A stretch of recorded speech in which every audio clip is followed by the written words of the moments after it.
We have a very, very special treat here. Seth Shapiro, our moderator, is going to have a fan conversation with Michael Rymer, director and producer, amongst other things, many episodes, including the miniseries of Battlestar Galactica. And in the beginning, we're going to see a hand-picked clip. We're gonna see the end of season 3. This is the end of season 3, which is my personal favourite little section. And the reason I'm wearing glasses is I have an eye infection and my eyeballs are about to start bleeding and I don't want to scare you all out of the room. And Seth's in sympathy. And the reason I'm wearing them is because I love him. You're not Blues Brothers? We'll take that. Yeah, sure. I'll be Belushi, obviously. You ready for it? Yeah, let's do it.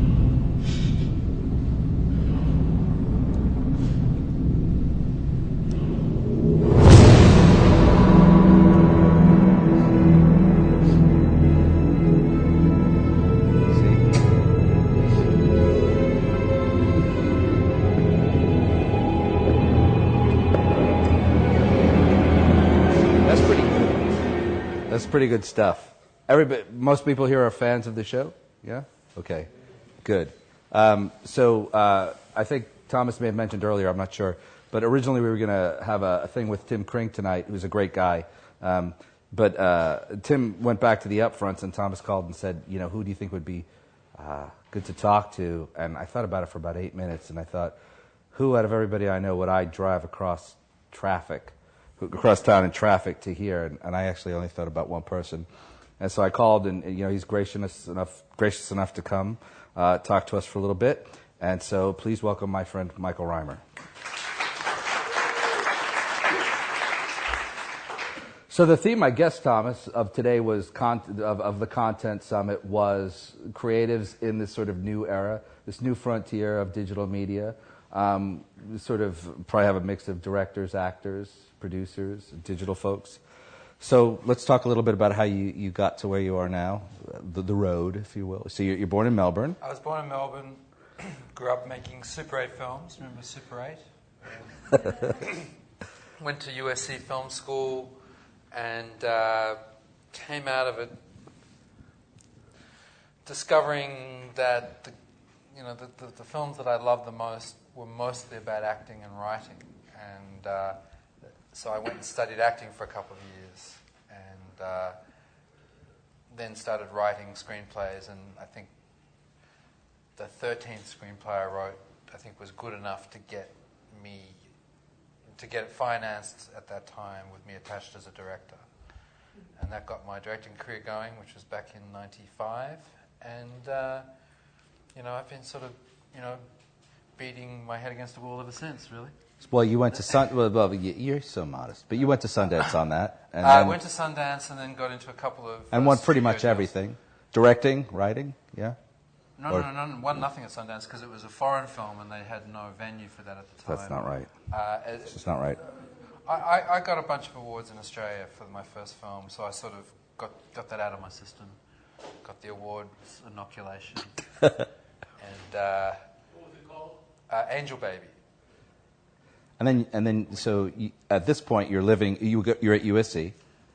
No. This is years after. Okay. I went to USC, studied acting, worked as a production assistant, a script reader, learnt my stuff just watching and reading scripts.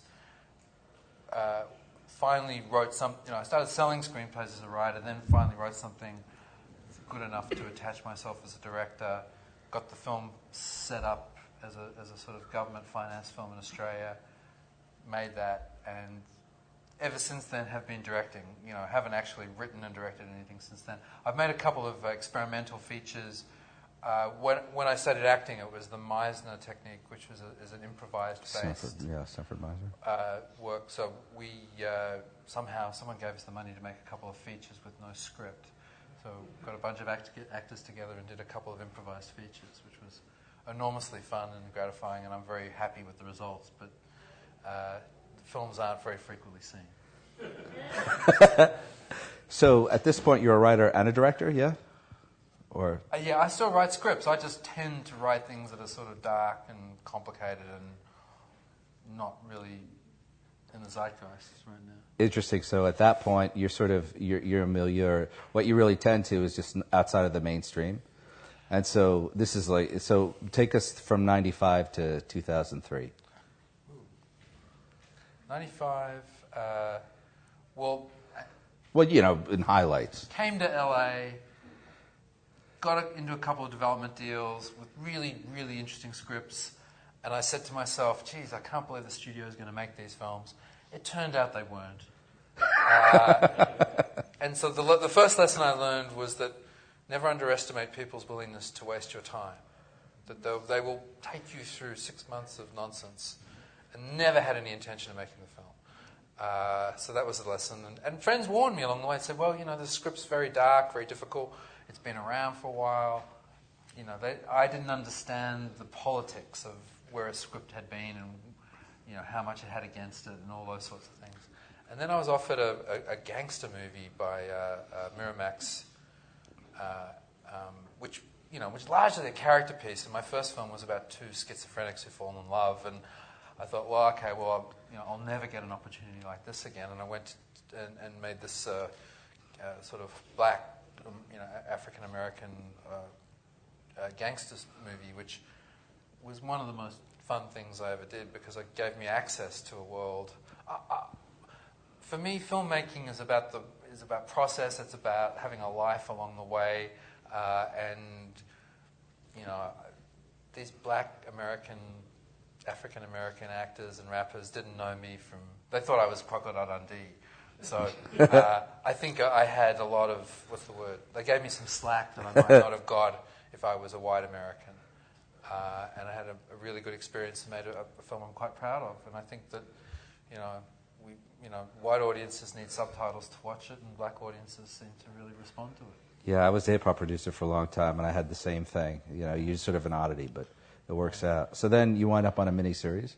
No. Then I, sort of had enough heat from these two projects that I'd go around and people say, what do you want to do? And I go, well, I could do anything in the world that would be either a remake of Dune, because I love the book, and I thought... You didn't like the first one? I didn't like the first movie. This is Zeffirelli, was it? Who was it? Zeffirelli? David Lynch. David Lynch, right. Zeffirelli, Yeah, well, he did the other one. Okay. All right, you're Sterero. You're thinking of... Right. Sterero did the miniseries of Dune, which I thought was very good. But, and the other thing I always wanted to do was The Vampire Lestat, which was the second novel in the Vampire Chronicles. And happened to say it at the right meeting, and they said, well, actually, we're about to lose the option on that. Sure, go ahead, do that. And a year later, I'm in production in Melbourne making Queen of the Damned, and, wasn't happy with the result. Wasn't the film I set out to make. I thought I was a lot smarter than I was, and in terms of fighting and manipulating and getting, going into battle with the studio, as it were, and whereas greater, smarter men than me have fallen hard. Orson Welles on. So I sort of unfortunately learned my big lessons making that film, which was that basically they're not going to thank you for letting them force you into decisions that's going to fuck it up, and you're better off fighting your battles as you make the film, because if it's good, they'll love you again in the end. That's beautiful. And that's sort of what happened after that. After that, I was offered a pilot called Haunted with Matthew Fox, which ran very briefly, but was a good pilot. He wound up being obviously on Lost. Yeah, he was a Jack great Shepherd. guy and great to work with. And then was offered Battlestar Galactica. And at the time, I said to my agent, I'm sick of... I don't want to see a green screen. I don't want to do anything with people on wires. I just want to do people talking in rooms. I just want to do an art house movie. And so then the first script I get is Battlestar Galactica. And I'm going, are you not listening to me? And he said, well, don't read it. And I went, okay, I'll read it. And sat down and read it straight through in 4 hours because it was such a good read. The miniseries for Battlestar was such a wonderfully written piece with such great characters. And so I just shrugged and went, okay, well, I guess I'm going back to the green screen because this is a very, very... What was the origin of them taking that out of 27 years later, returning to Battlestar? Just somebody thought it was a great property? I think the ontology is that David Icke was involved and brought in Ron Moore, who came up with a way to write it and wrote it and pitched it, and I think it was pretty much a no-brainer when it was finished. There was this thing that David Chase said that I always think about in relation to you, where when he was filming the Sopranos pilot, there was this moment where Christopher says, I'm going to get rid of this whole mob thing, and I'm going to go write a screenplay.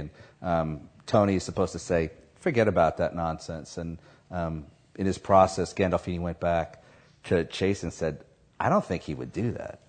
I think he would be really angry. And so that was the moment where Tony Soprano really crystallized. Mm-hmm. And Chase said that was always the moment after writing this thing for years that the show really started. Was there a moment in creating this thing where you suddenly thought, wow, this is a lot bigger than I thought? Well, constantly, and I think that we're talking about digital media and different delivery systems and different ways to photograph, but in the end it comes back to character, comes back to people, comes back to the same old things that we're still trying to get right. And The Sopranos is a great example, where an actor informs the character and the writer listens to what the actor is doing and saying and responds and comes back and the thing evolves. And that happened all the time on Battlestar, that various characters were not supposed to be as important as they became.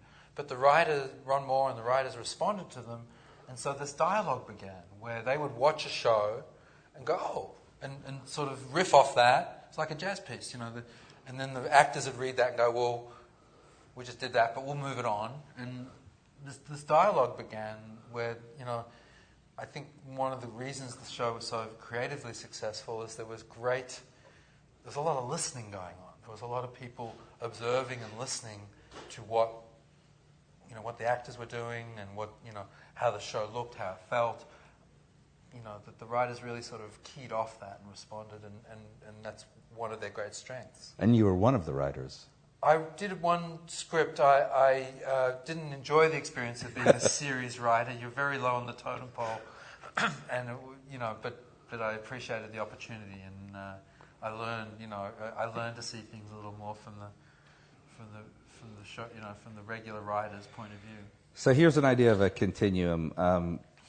Tolkien actually had this theory that the tale grew in the telling, and he spent all these years sort of creating a world, which your show clearly did. Just creating a world and thinking about the backstory and where it was going to go, thinking about what happened before the story started and what happened to the characters after they ended.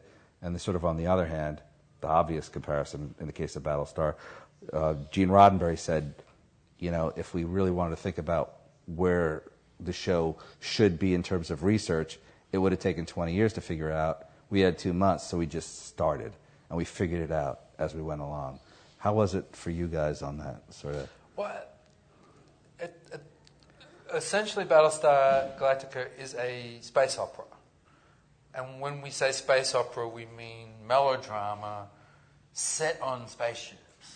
But it's not real science, The minute you don't deal with gravity, the moment you ignore the issue of gravity, you are basically saying to the audience, this is a sort of contrivance, and just suspend disbelief, accept these givens, and enjoy the ride. And then Battlestar took that 5 steps further by putting everyone in fat 70s ties, and we had presidents and generals and colonels and councils, politics and doves and hawks. And we had an allegory going for our world. In the time of a war, here. Yeah, and it was very much a Bush-era show that dealt with paranoia and survival and desperation and the politics of hawks versus doves and torture and stealing elections. And, we tackled everything and we got brownie points for just doing it. Because, what sci-fi show ever does this? If we'd been a contemporary realistic show, we couldn't have gotten away with, a fraction of what we got away with, I believe. But I think the distance creates a sort of, palatability. That people, are dealing with the news and CNN and these terrible events going on in the last 10 years every day. And, there's an old saying: times get hard, entertainment gets soft. That the tougher the environment, the more escape people want, the more removal they want from. Which is one reason I believe there's some very, very good films about Iraq that no one went to see, because no one wants to watch that. And they can switch on the news. So those things end up being a little bit ill-timed for the zeitgeist of what's going on. But on the same hand, you had, I don't know if it was called the Wall of Remembrance or whatever, but there was the area where of the Battlestar where everybody would go to hang their photographs of those that they'd lost. And if you're from New York, if you've ever been, or you were around at the time, I mean, that was, you didn't have to be Fellini to figure that out. I mean, it really sort of connected this sense of, wow, this is not so much different in a certain way from what we're living through. 9/11 was the biggest acting tool we had. Every day, I'd say, you've got to do honor to these people. You've got, this is what they lived through. Remember how long it took to even process what had happened. The shock, the disbelief, the disconnection that went on. That was a big aesthetic thing that affected the outcome of Battlestar and gave it a very sort of realistic... people talk about the shaky cam all the time. We do a lot of handheld camera. But it's really about behavior. It's about finding those quiet, nuanced moments of people thinking and just interacting in a way that's not heightened, not melodramatic, even though the circumstances are intrinsically melodramatic. That gives the show its verisimilitude and I think its resonance. But 9/11, was a constant mantra when we were preparing the miniseries. And I think the first, the original cut of the miniseries, I don't know if it exists on DVD, there's 2 hours before the attack. That's a lot of nothing happening on television. In the final result, nothing happens for an hour. That's true. That's a long time in television to... I've just finished another show where it was all about pace, and I was delivered a final version of the Battlestar finale, which was 3 hours and very slow, but sort of in my old-fashioned Luddite way. I miss slow. I miss the time it takes to tell a good story, and everyone, it's all about playing to the ADD crowd, that things have to be paced up so radically that you don't feel anything. We don't have time to develop relationships with characters. So in Battlestar, we had an hour just to set up the characters before anything happened. And in the finale, largely thanks to Sci-Fi Channel and Universal, they allowed us to go an extra hour. Because, the original script was supposed to be 2 hours. The editor's assembly was 4. We got it down to 3.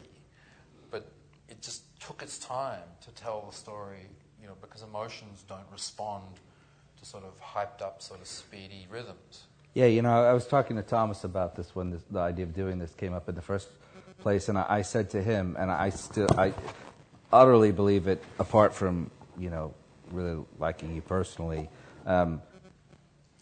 Obviously, we're in the golden age of television. There have been some great series, and you can sort of tick them off. But in terms of linear series that really deal with the big questions of where are we from, what's the nature of being human, who are we, where are we going, what's the nature of family, what's the nature of technology, how does humanity interact with technology, it sounds crazy to say. I think there are 2 great series. And The Wire is a great series, and The Shield is a great series, whatever. But The Sopranos and your show really, when you look at them as an arc, the way that you would look at a film like Berlin Alexanderplatz or by Fassbinder or something. I mean, of sort of. Good company. Yeah, yes. But I mean, if you look at the sort of I think Larry and I were talking about this, how you wrap the show up. I mean, even if it seems like as an improviser or as an improvisational writer or director, maybe you made it up as you went along, but it sure felt like you really knew where you were going and where you're going to wind up. And that's stunning. Which is Ron Moore and the blueprint and the world that he created. My job was, because he was constantly delivering scripts over the years, particularly in the finales, where suddenly, like nothing would happen for 3 episodes, and then suddenly there would be 15 events happening in an hour. And I'm trying to, well, how am I going to get them to play? And taking the time, again, it was mainly about creating emotional, psychological space. Like that little sequence there where you find out 4 of your most beloved characters are actually Cylons. I think one of the reasons we got away with it was the time it took to get to that moment. And even when they're all in the room, it's another 3-4 minutes before anyone ever says it. We're Cylons. And I think that had a huge effect on how we were actually going to pull this ridiculous story twist. And actually, when I first saw that scene, I thought of something you said about 2.5 years ago. I mentioned to you earlier, which is on one hand, you sort of said that Mary McDonnell and Edward James Olmos were sort of your virtuosos or your soloists. Heavyweights. But on the other hand, your favorite character was Saltai, which was such a... I just thought that was such a writer's comment, because he's got conflict and he's sort of he's ambivalent. I mean, he's dark. I can't pick favorites. I love James Callis. Yeah. I love Katie Sackhoff. I love Eddie and Mary. Michael Hogan. Or I always watch, anything he does. I'm just shaking my head, going, "How the hell did he pull that off?" He is so broad and theatrical. I mean, and yet so real and true, and it's quite a feat. There are many actors who sort of get away with it by underplaying. They don't do anything, and they're sort of very naturalistic. So you go, oh, well, they're a good actor. But, you see someone like that who just goes for it, balls out, and still manages to keep the sort of the suspension of disbelief and the naturalism alive.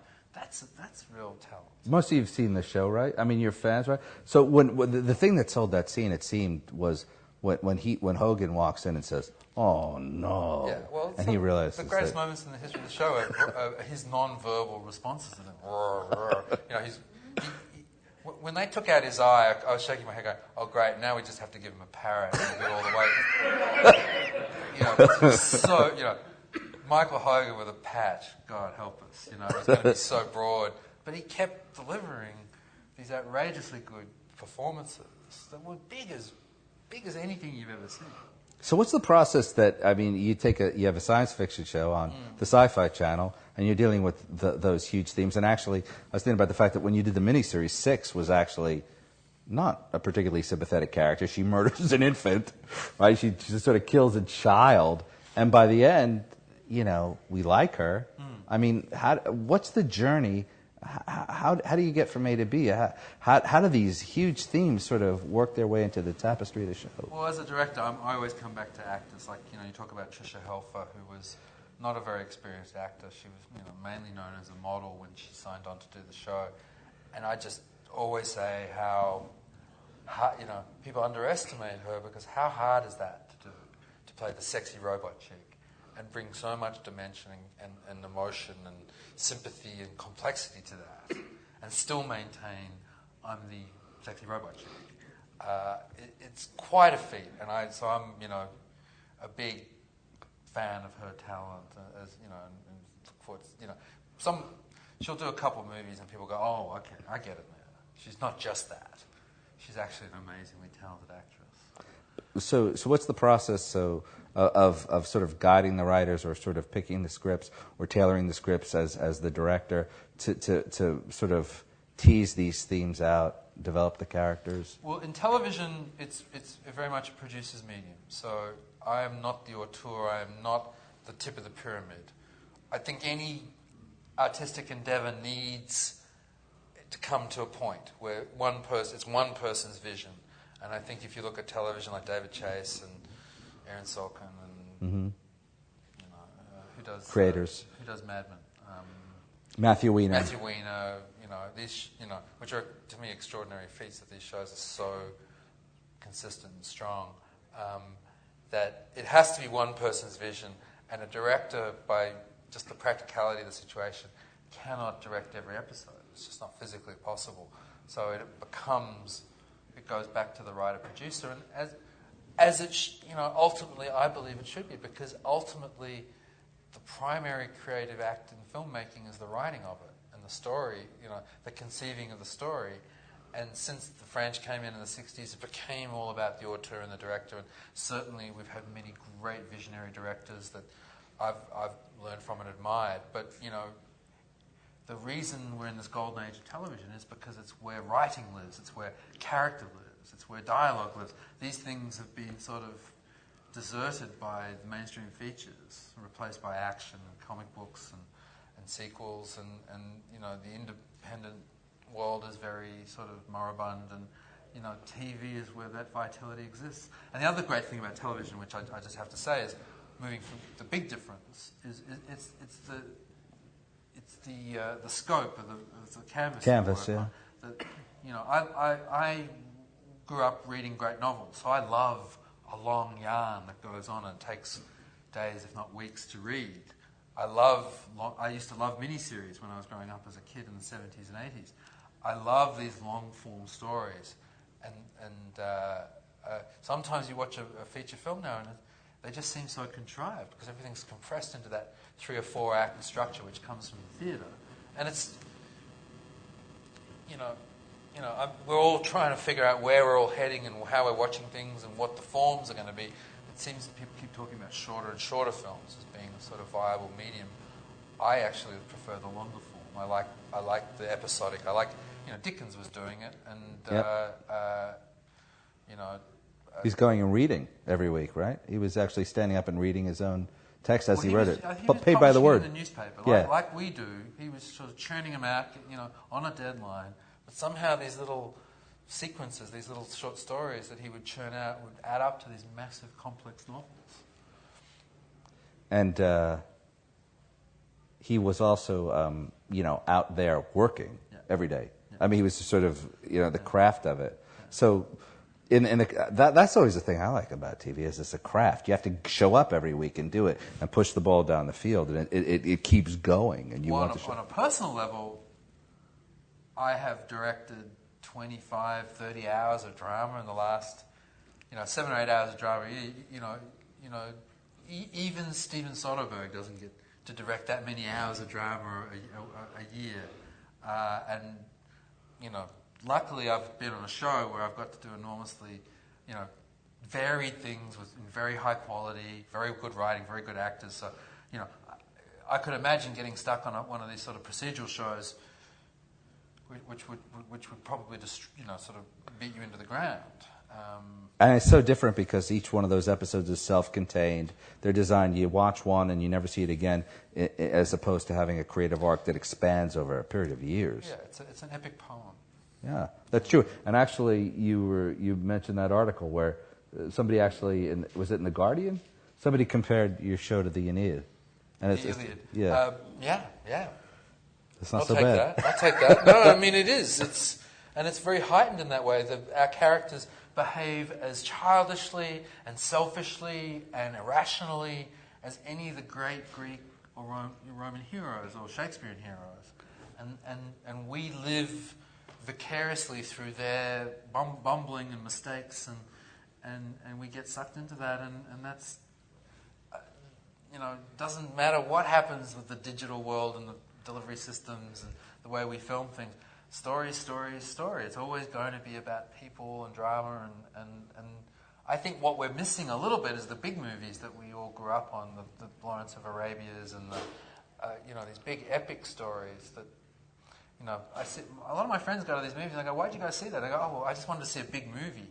But they're not the big movies, they're just not of the same quality that I grew up on. And I think largely it happens on TV, and maybe with this, with CGI and the way production costs have come down, we can still do big epic stories in a TV context and run them.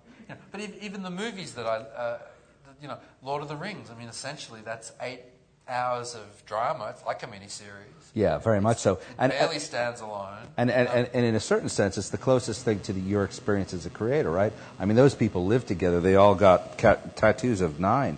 Yeah. The 9 ring bearers, Ian McClellan, they all got tattoos of that. And that's actually really interesting, too, because if you look back at those epic poems, they were crafted and compacted and retold over a period of years.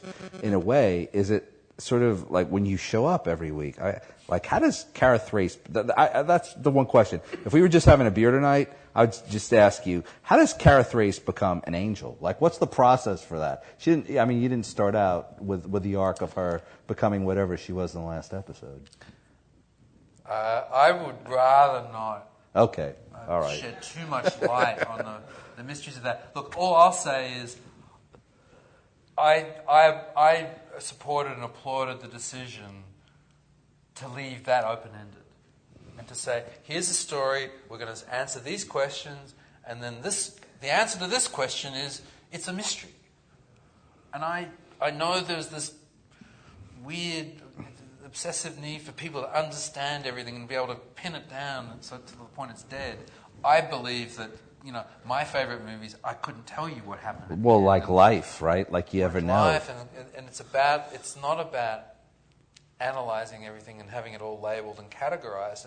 Art is about leaving things to the imagination and not answering every question.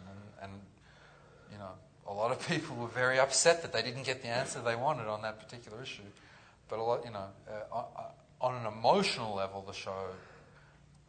I didn't mean it. Big time. I didn't mean it as a bad thing. I thought it was really cool. So I didn't know. I didn't know it was a sensitivity point among the your fans or whatever. But all right. So we have a few. Let's go to questions. Larry, with the yellow tie.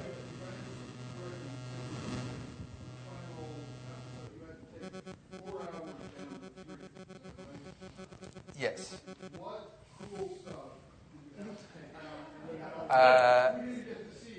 Well, look. Firstly, most of my rough cuts, I shoot a lot of extra material just to cover myself in the editing room, because particularly with Ron Moore, he doesn't dick around with story, and he moves it so quickly that you have to make sure you've got the connected pieces to make it play. And if it doesn't add up, you've got to dazzle them with light and motion. There's all sorts of strategies you've got to deal with any particular story beat. Normally you're dealing with a script and you're going, guys, can we move this film? We don't need A, B, C. We can go A, D, G, and people get it. They're smart. They've seen this before. With Ron Moore, it's usually the opposite, filling in the connective tissue.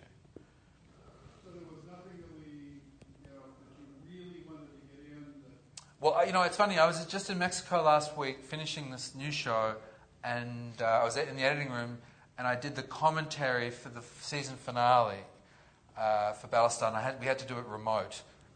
It was pretty impressive technology, actually, to be sitting in a booth, and David and Ron were sitting in Burbank drinking tequila, and I was drinking water in Mexico City, and we were having a good rave and a good gossip. Bottled water. Over the bottled water, about work that we'd pretty much completed a year ago. I mean, it was a year ago. No, it started a year ago. It was a year ago we'd actually made the finale. And I was watching the cut, and it had all these scenes that I'd cut out of it that he'd put back for the DVD. So the DVD is another 45 minutes longer. Oh. Do I think it's a better piece of work for it? It's like, I can't even answer that, but Apocalypse Now Redux, I think they should have left alone. I thought the commercial release of Apocalypse Now, he got it right. The stuff he added back diminished it in my mind. Is 22 episode? Is it 22 episode a season or 24? Is it hard? Do you have to fill it out? Do you have to put flat? I mean, because in the sense of the HBO 13 episode thing, I mean, 22 is a lot. That's a lot of hours. 20. It's 20. 20. Okay. There was a sort of Sci-Fi did a lot of innovative things. They kept shooting telemovies, adjunct things, webisodes. They were all, it was interesting. Sort of like Lord of the Rings, probably, in that there was the main story, but there were there was a whole industry of other stories going on around it. Do you want to talk about that for a second? About or no? Well, all I know, I was so busy working on the finale, I wasn't really involved in the webisodes directly. All I know is that they were always trying to shoot on our sets while we were shooting. You didn't like that. They're very poor cousins who got very low priority, and it was very hard to make these webisodes. No one was getting paid, and it was all done for the love of it. Got it. Over there, yeah. Yeah, I was just going to get into that subject.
I think it's the middle ground is contained in this idea that, you know,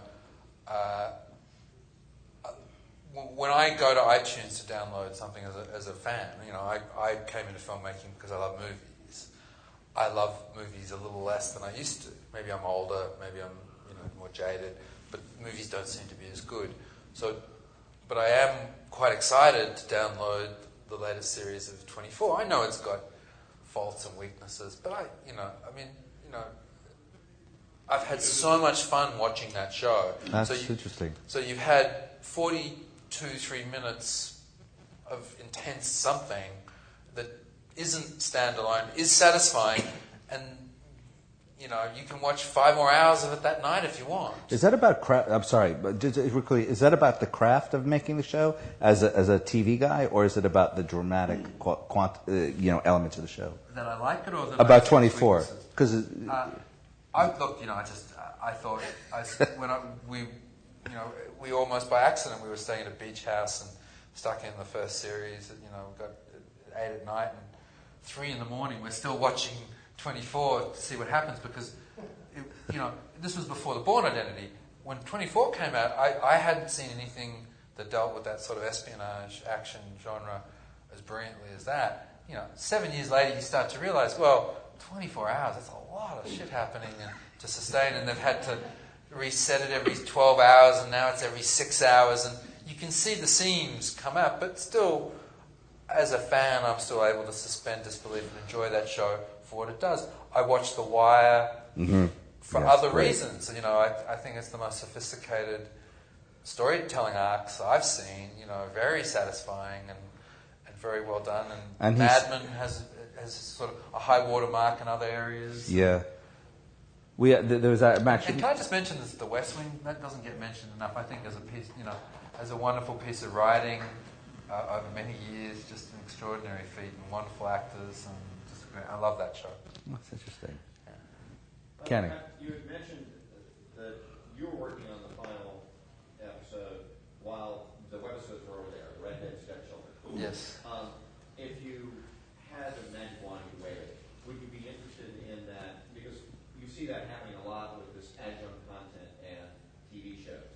Where it's just web content, that's fine, people often do it. But it's when people are trying to augment a series or bring things to the web that is that additional material. Do you find yourself going, gosh, it would have been interesting to have creative control over both of those and bring them together and not have it be Redhead Stepchildren? Or is that just... Well, look, I did the miniseries of Battlestar, then I did the first episode, which was one of the strongest episodes. 33 was that? 33.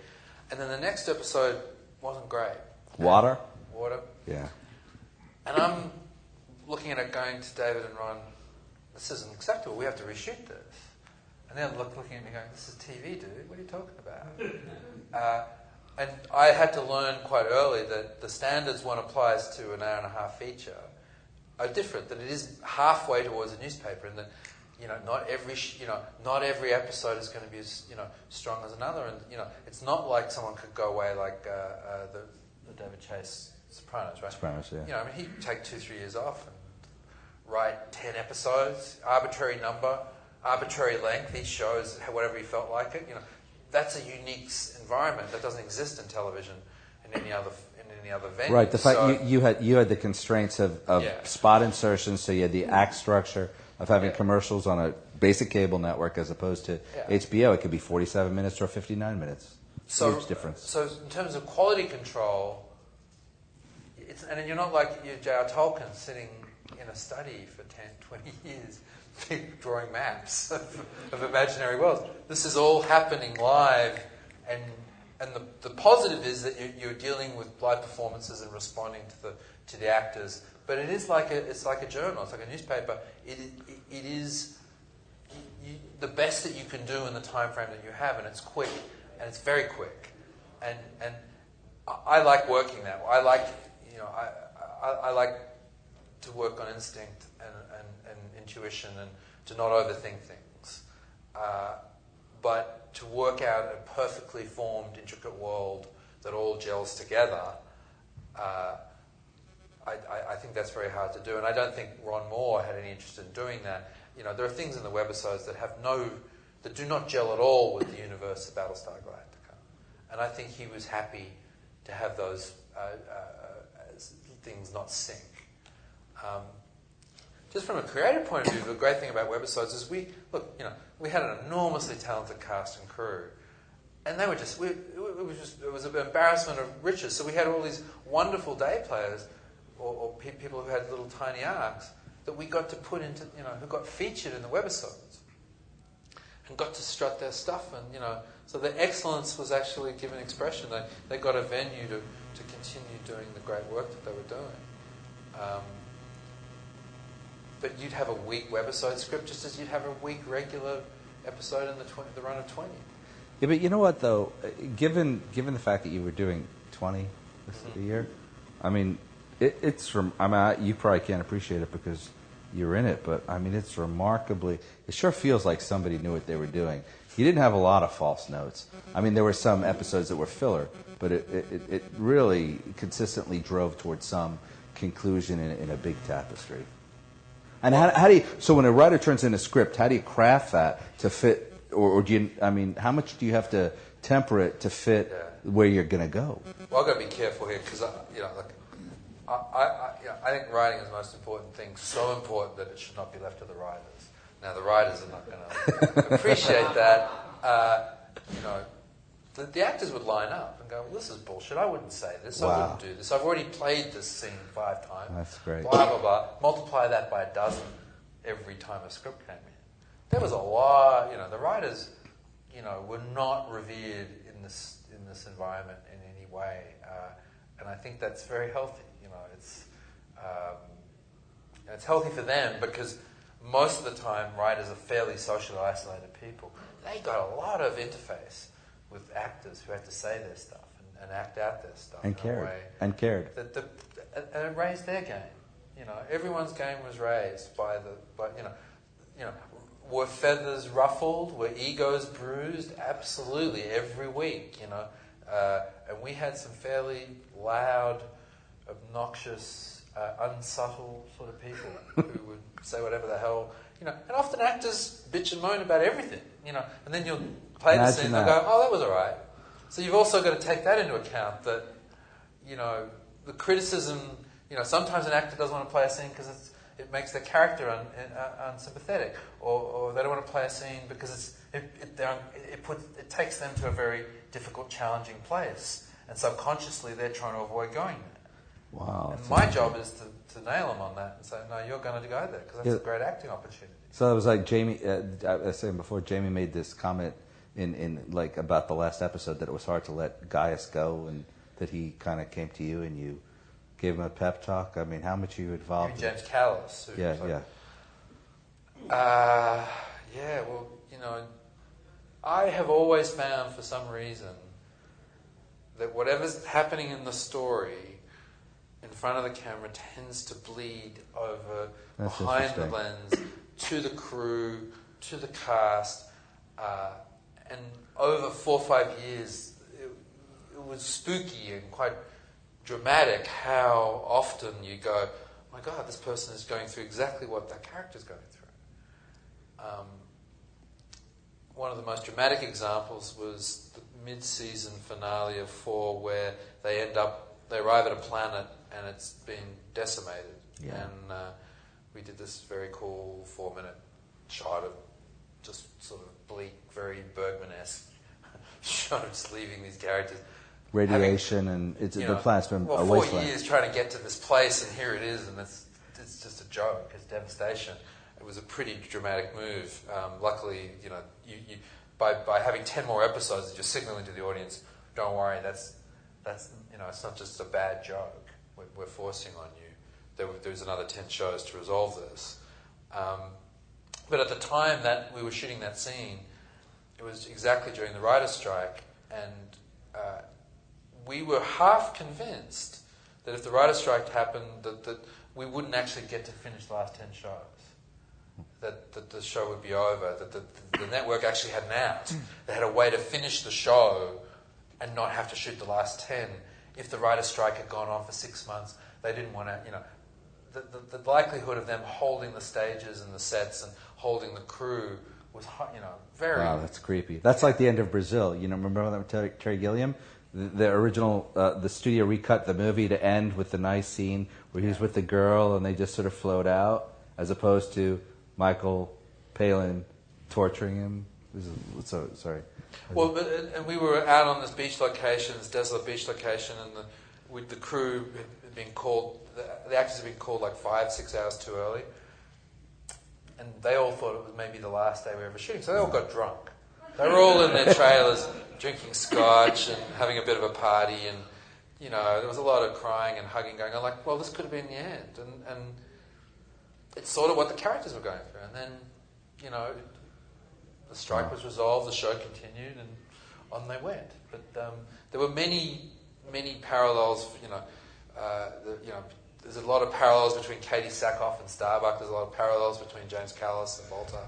Obviously, they're not exactly the same, but there's a lot of synchronicity. Interesting. Another question? Yeah. Well, I was just wondering, with the studio seeming to, I don't know, they're letting shows end, which, like with the X-Files, it just went on and on and on, and the ratings got so bad that they were on the air.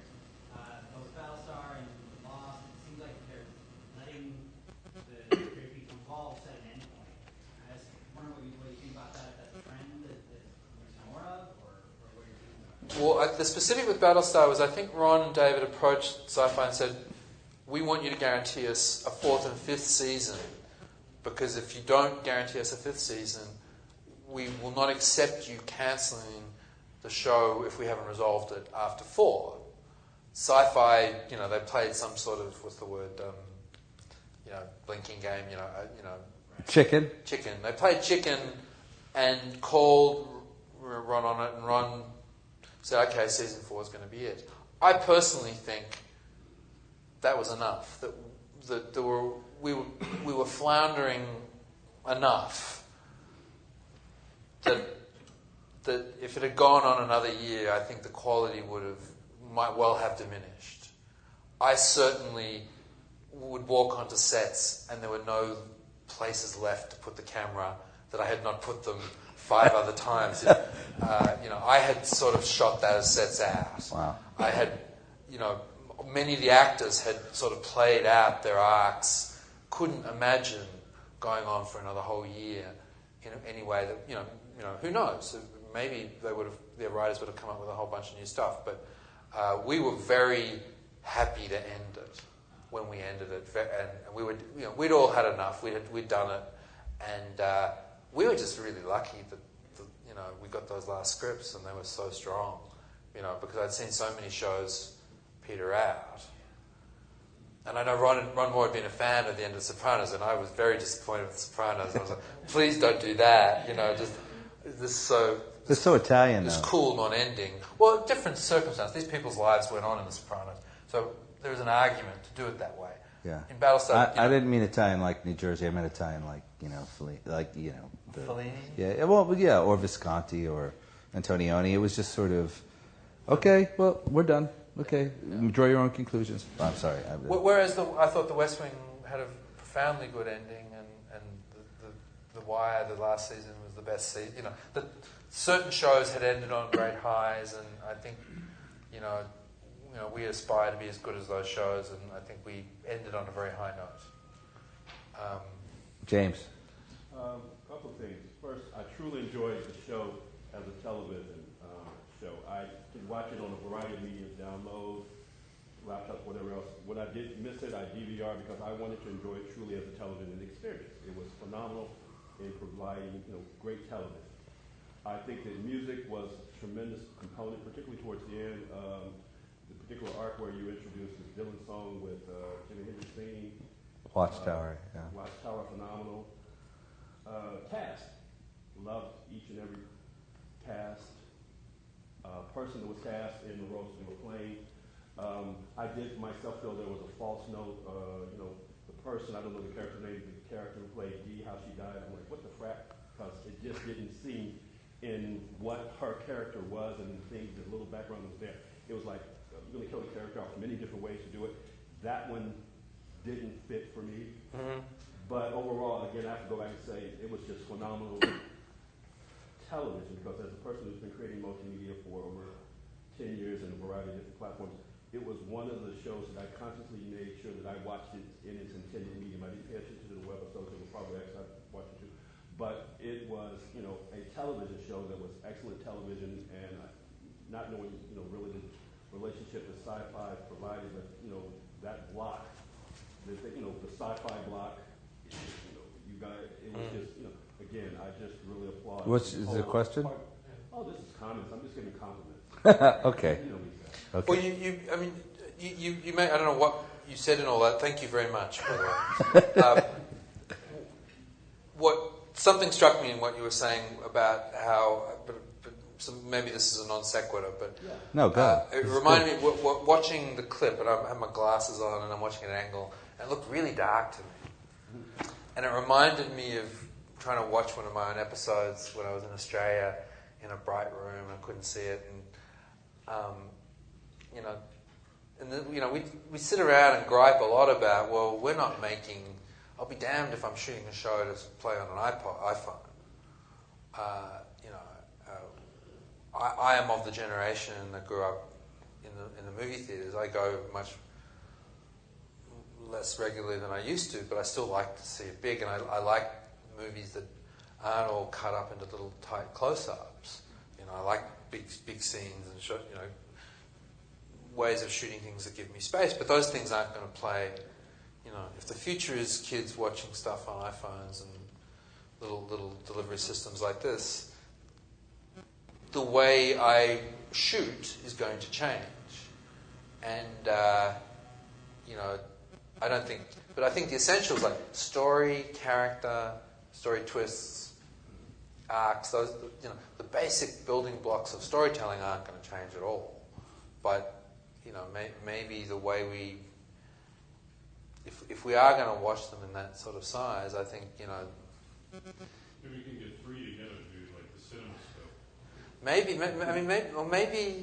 Maybe there's a more interactive thing of, okay, this is the iPod cart, where there are more close-ups. There's certainly enough. You talk about we shoot hours of material that doesn't end up in the show. I start worrying about that because I know it's going to be on the DVD.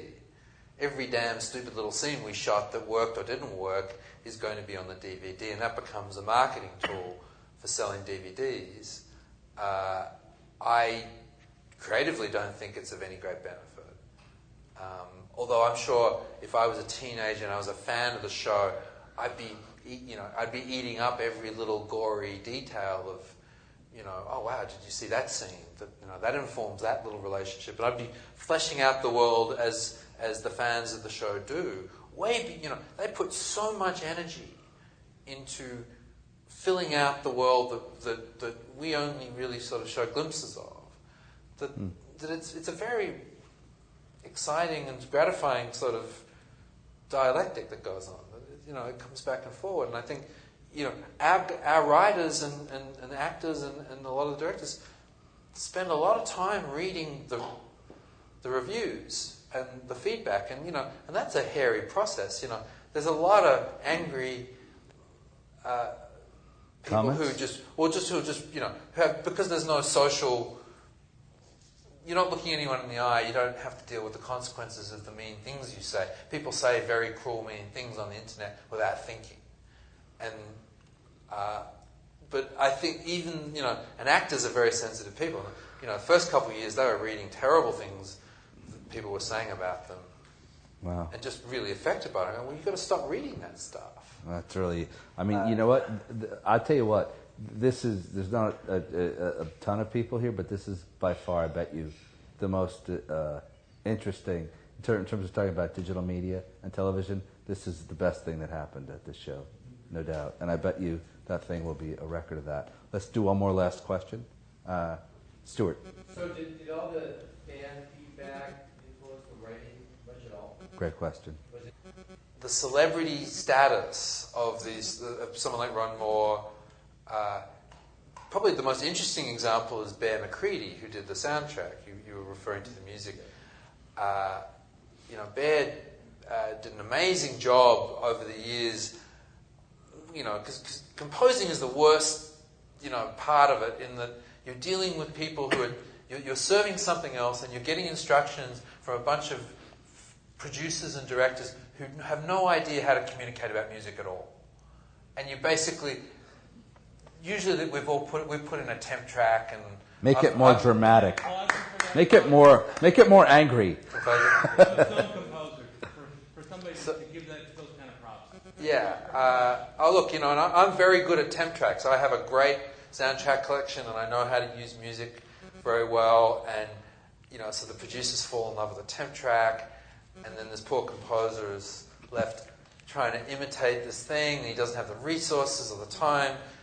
Usually it's $500,000 worth of music that he's having to do for $10,000. There's all those issues. And Bear did such an extraordinary job just, lifting the shows and doing wonderful music and being true to the tone of what we started. But the other fascinating thing about Bear, particularly to me, is the website that he started, where he put an enormous amount of energy into putting images and music and a blog and all the things that he was doing. He ended up doing concerts of the soundtrack at the Roxy, which sold out. Wow. So they had to put on a second show. I think that was all internet driven. That whole phenomena of, I guess Facebook is an extension of this, but just this idea that anyone like Bear can actually brand himself. He's essentially, just by doing things that I would feel a little uncomfortable about because it's too much about self-promotion and too, I don't think his generation even gave a second thought to. And now he, and I would like to hope that it's basically because he's brilliant and talented that he then got 2-3 other shows and extremely hardworking. That's essentially it. But I have to believe that some of his interfacing with the internet and creating this presence for himself has had an effect. I think Joss Whedon is another good example of that. Because he's done good things and weak things, and he's been pushed around like the rest of us as much as anyone. But he has a lot. He's branded. He is anthropomorphized into. Joss Whedon is an entity. Might be close to who he is as a person. Doesn't matter anymore. He exists as a virtual entity that people have a connection with. Okay. Yep. So I guess this will be the last question, and it will come rightfully from me, and that is, if I don't say so myself. I mean, do you realize what a great thing you did? I mean, what's it like? I mean, I'm always the glass half empty guy. I'm all, I was talking about with one of the actors. It's actually while I was in Mexico, I was trying to show a producer something where, hey, we could tie this whole sequence together with one song, and I dug that out to show him, and I got so sucked into it, I watched it through to the end, and I actually had to put the next show in. And I haven't had that relationship with my own work ever. It's normally you're cringing and you're looking at the things that you could have done better. You're not really making it for you to get any pleasure out of it. Well, in the pretty long history of television, what is it, 60? How many years it is? You produced one of the masterpieces, one of the finest things that those of us who, persist in this industry look at and go, maybe one day if I keep doing that, I'll be involved tangentially in something like this. So I think, speaking at least for myself, and probably at least some of the people in the audience, I want to thank you. Well, I appreciate that. Thank you all very much. I guess we'll wrap it up. Thanks for coming, Michael.